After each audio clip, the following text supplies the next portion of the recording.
You know, because in prison they make you wear orange. Bravo, this is gonna be fun. Yeah, I get to perform at a lot of fun and interesting places. Actually, not that long ago, I got booked to perform at a prison. They had one requirement, though. For me to get in, I had to first pass a criminal background check.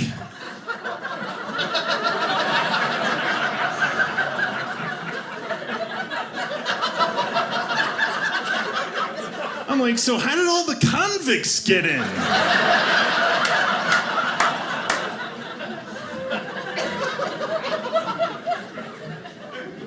Growing up, my mom, she always tried to discourage us from going to jail. She'd always be like, look, if you go to jail, all you're gonna get is bread and water.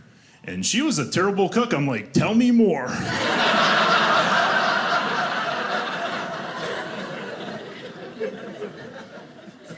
I was in Florida and somebody told me it's actually a felony to pick an orange off of a tree you don't own, even if it's on public property. And I was thinking about that, wouldn't that be like the worst thing to go to jail for?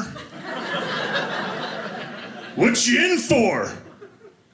I had a vitamin C deficiency? You'd have to come up with that lame excuse on why you're not supposed to be in there, like, I thought it was a tangerine. Every day you'd be reminded of your crime. You know, because in prison they make you wear orange.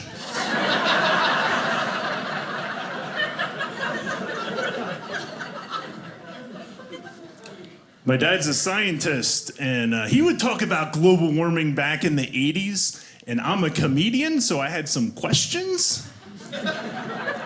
I'm like, doesn't the fact that it was like negative 20 degrees in like a ton of states last winter, doesn't that kind of disprove global warming? And he's like, no, actually really cold days are a side effect of global warming. I'm like, that kind of sounds like a diet drug that has a side effect of weight gain.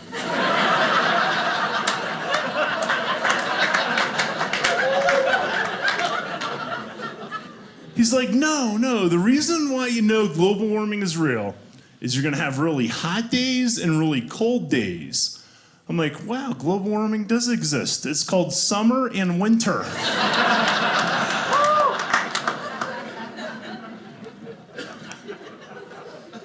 I was watching TV and I saw that commercial where for 50 cents a day you can feed, clothe, and educate a child. So it's on all major financial decisions. I talked it over with my wife and she's like, yeah, we can afford that. So we decided to have a baby.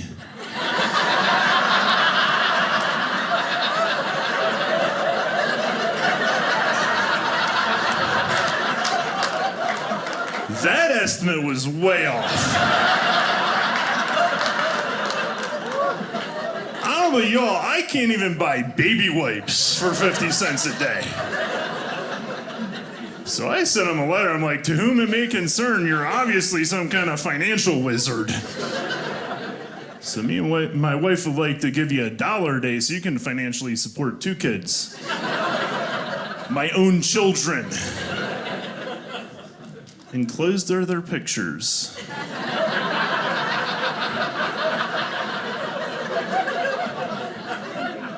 Occasionally I'll have them write you a letter to let you know how they're doing. Which you can then forward on to their sponsor, me. P.S. To get you started, enclosed are my son's hospital bills. Good luck.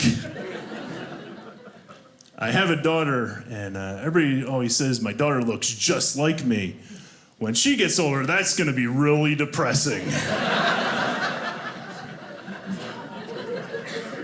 Thing I learned about having kids is anywhere you go, they always want you to buy them a toy.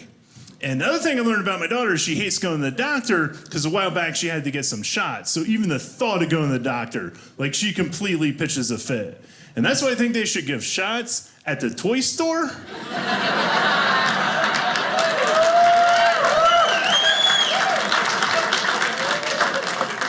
Daddy, I don't want to go to the toy store anymore. That's okay, you don't have to. Yes. Better yet, maybe they could give those shots at McDonald's. Administered by Elmo.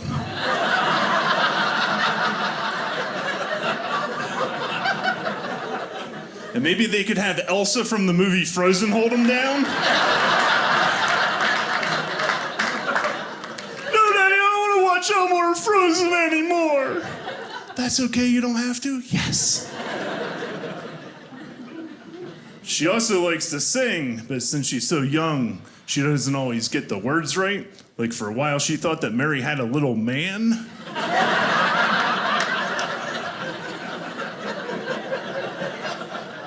I'm like, if his fleece is as white as snow, it's probably Papa Smurf. She also has those shoes that light up, which is great till you're driving and she's in the back seat and you think you're getting pulled over by a cop.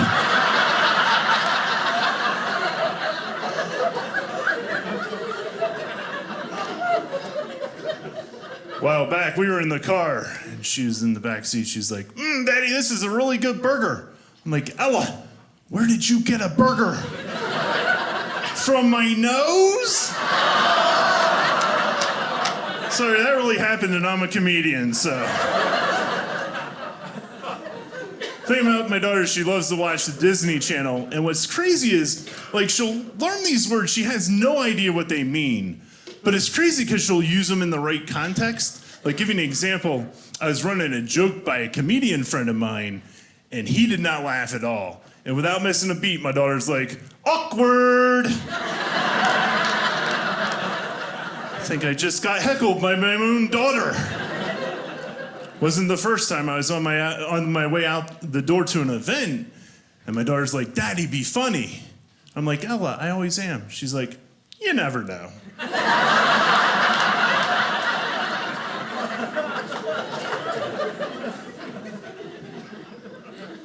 The thing about my daughter, though, is she is really lazy. She doesn't like to do chores, pick up her toys. So if I had to do it all over again, I would name her Faith. That way, when she decided not to do her chores or pick up her toys, I just open up the Bible to James 2:17 and be like, look, right there it says, faith without works is dead.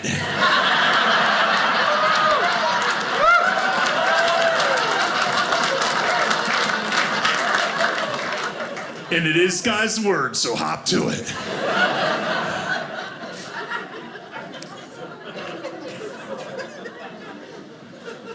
I have a son too, and apparently I was given some advice. When you have a boy who's potty trained, apparently what you're supposed to do is you're supposed to stick a Fruit Loop in the toilet. That way they have something to aim for. I'm a little hesitant to do that though, because my son really likes Fruit Loops.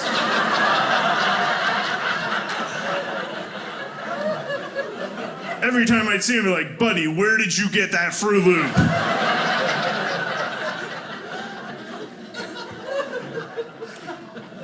The other thing about my son, he's a really bad liar. A while back, I was like, buddy, did you pee in your pull-up? And he's like, no, Ella did. It's not a good lie at all.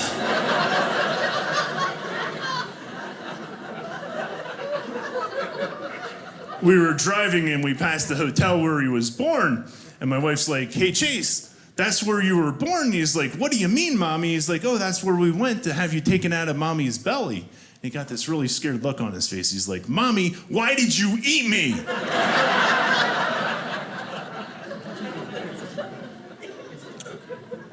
He wrestled. He's just old enough now to wrestle. And wrestling is why I still believe that socialism is wrong, because you actually have to win in wrestling to get a trophy, and not everybody gets one. And he was in this tournament, he had lost to the person before, and was up against him again. I'm like, buddy, if you win this match, you get a trophy. And he got so excited, he went out there with incredible intensity. He got a win and a pin, and I was so proud of him, because that girl was tough.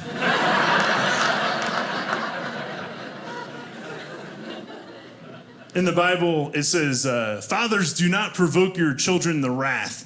So I leave that up to my wife. I am married, and one thing that's nice, I love my wife, and it's nice because we get to travel together a lot. And whenever we stay in a hotel room together, she'll re-clean the entire hotel room and then never let the cleaning lady back in afterwards. And the reason she says she does that is she's afraid the cleaning lady's going to use the same rag she used on the toilet on the sink. To which I responded with, "What's wrong with that?" And that, guys, is how I get out of cleaning the house.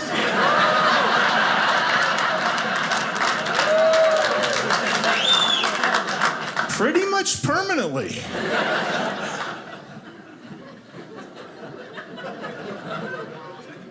So my parents were both teachers, so they were really proud of me because when I was in school, I was in the top 10% of my class. Of the bottom 10%, I was always the teacher's pet peeve.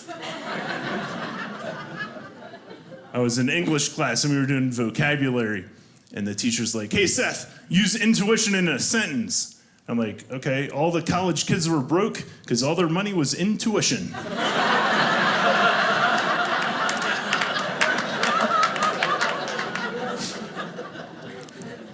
I remember another day, my teacher's like, "Hey, Seth, spell cheater." I'm like, "Okay, I got this. Tombrady."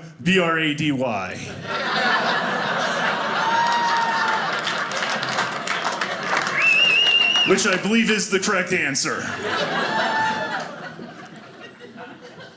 When you're not doing well in school, at least when I was younger, the teachers always gave you the same advice. Start your day off with a good breakfast.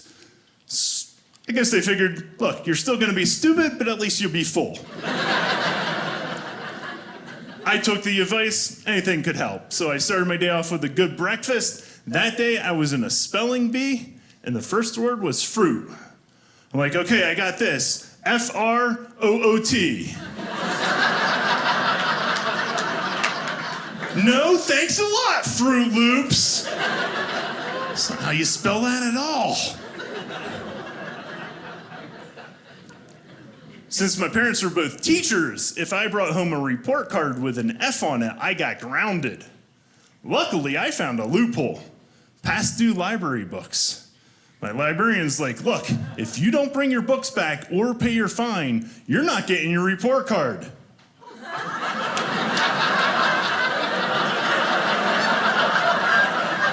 You promise? So I still got Huckleberry Finn.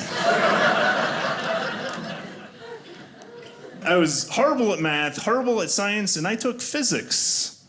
Didn't work out well at all. They have dumb questions in physics class. This was literally one of my test questions. If Johnny jumps off the Empire State Building with an initial velocity of 2.3 meters per second, what will his final velocity be just before impact? As my answer, I wrote, "Who cares? He's dead." Which I believe is the correct answer. Actually, up to 4th grade, I was number 1 in my class, but that's because I was homeschooled.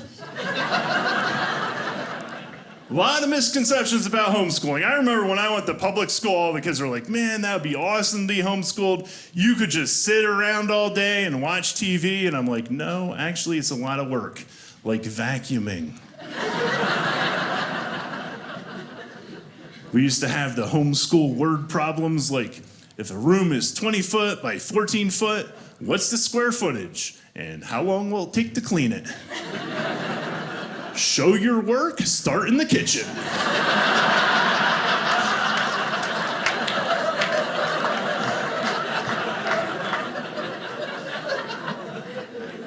I had this lady come up to me after a show, and she was not happy. She's like, "You seem like you're really anti-homeschooling." And I'm like, no, don't get me wrong, I'm not. I'm actually a huge proponent of homeschooling. Like, I think if your child is low performing, they should be homeschooled. Because they're gonna need the 6 hours a day of janitorial arts.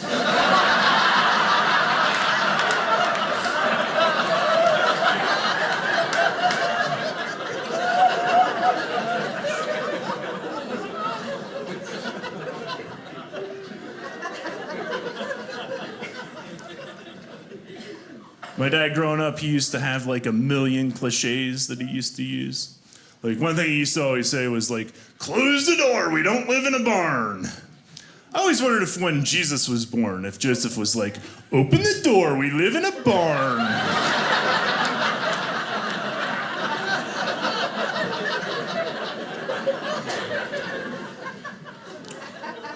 The other thing he said was, wait till you have to pay the bills. He said that to my brother last week, and he's over 40, so. The other thing he said was, leave your sister alone. He used to say that a lot. And then one day he's like, hey, Seth, did you pick your sister up from school? And I'm like, nope, I was leaving her alone.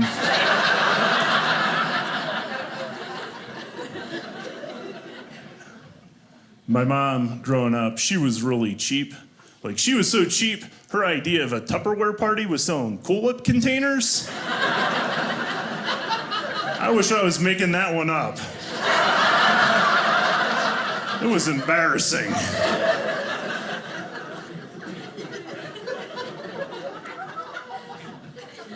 The thing about my mom, too, is she's, like, really behind on technology. Like, she finally figured out how to check her voicemail on her cell phone. First message was from my sister, asking her to pick her up from school. 10 years ago. When I was growing up, I always asked to stay up later, and my parents never went for it. And then I heard somebody say, if you really want something, you should pray about it. So I did, and that didn't work. And then somebody's like, well, God answers prayers in his own time. So I kept praying, and then one day, all my prayers were answered when I had a baby. Turned out I prayed way too much.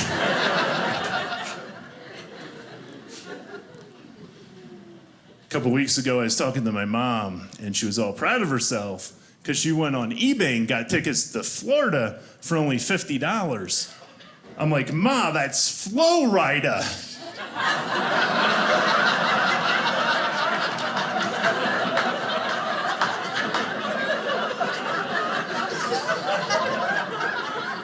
I'm like, maybe I should get her a do-rag to go with those tickets.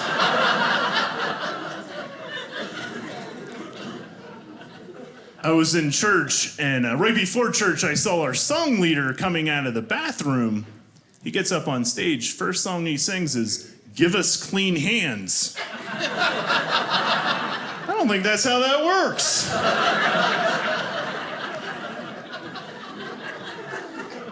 I perform at a lot of churches, and one church I performed at, they had a painting on the wall. In the painting, it was Jesus, and then Jesus was black. And I'm like, yeah, I could definitely see that. I mean, he grew up in the Middle East, so there's a better chance that he looked like Kanye than Fabio. I mean, just look at the evidence. He basically invented the posse.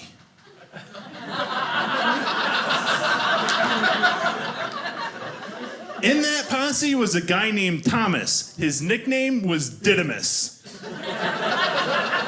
Dude, tell me that guy was not a rapper. You can just see some of those conversations like, hey, what's up, Thomas? He's like, no, man, it's not Thomas anymore. It's Didymus. 2 weeks later, he's like, hey, what's up, Didymus? He's like, no, man, it's not Didymus anymore. It's T. Diddy.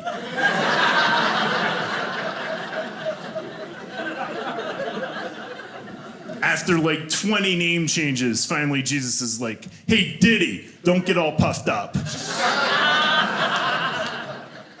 Of course, as a rapper, you always have to have a lyrical enemy. So if I had to guess, I would say Thomas's lyrical enemy would be a band from the 90s, No Doubt.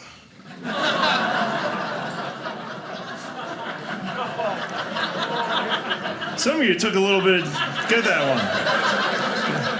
Were you guys laughing at the first joke or that one?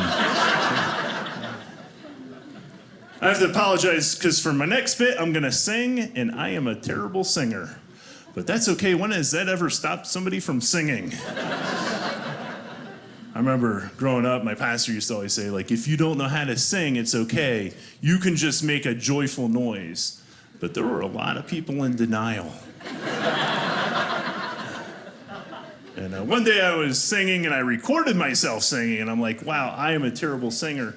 I should probably never sing again. So the next week in church, I made the joyful noise. And then like 2 weeks later, we got new hymn books. All the hymns were the same. Just anywhere where the word chorus had appeared, it was replaced with the word refrain. So the singing part, I love how they turn that test to see if you're insane into the VeggieTales theme song. If you like to talk to tomatoes, if a squash can make you smile, if you like to waltz with potatoes up and down the produce aisle, boy, have we got a hospital for you.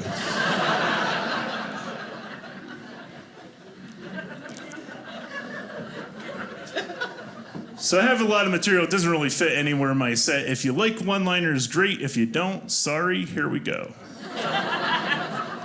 I was talking to a psychologist that specialized in obsessive compulsive disorder, and she told me that anything that takes up more than 20% of my day is a problem. So I quit my job.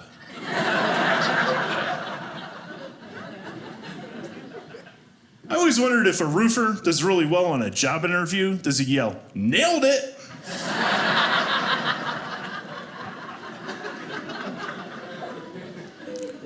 I always wondered if when people in Mexico are playing Uno and they have Uno card left, do they yell one?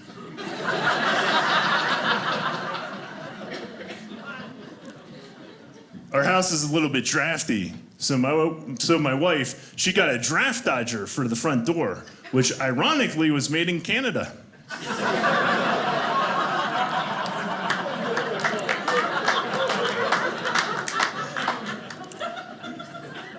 Is it rude to eat sushi in front of a fish tank? I was at the store and I saw they now sell gluten-free soap. Who's eating it?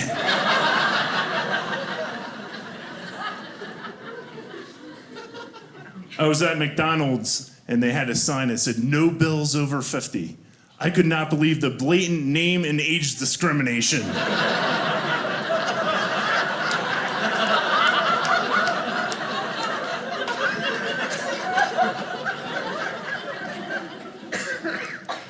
I'm always hesitant to use toilet paper that's made from recycled paper.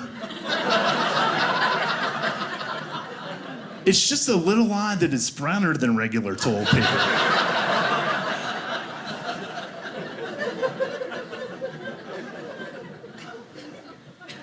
I was driving down a back road and I came to a do not pass sign, so I stopped. What now?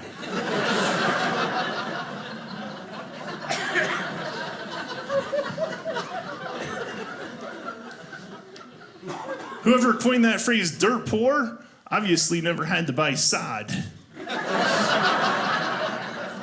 It's expensive. Luckily, when you go to Home Depot, they let you put it on a charge account.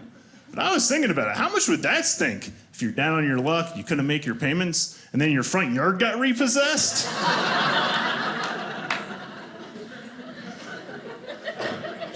I was buying some flowers too, and an employee's like, "Hey, do you want annuals or perennials?" And I'm like, "No, I'm lazy and I don't have that kind of time." I'm like, "What do you got in bicentennials?"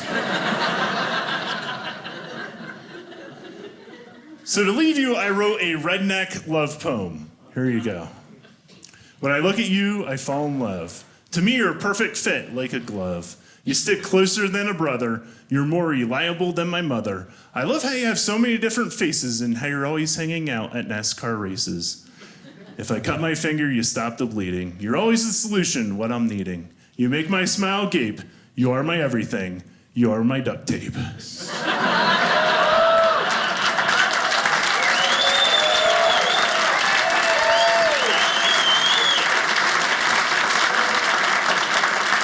Thank you, Provo. I am Seth Knorr. Have a good night.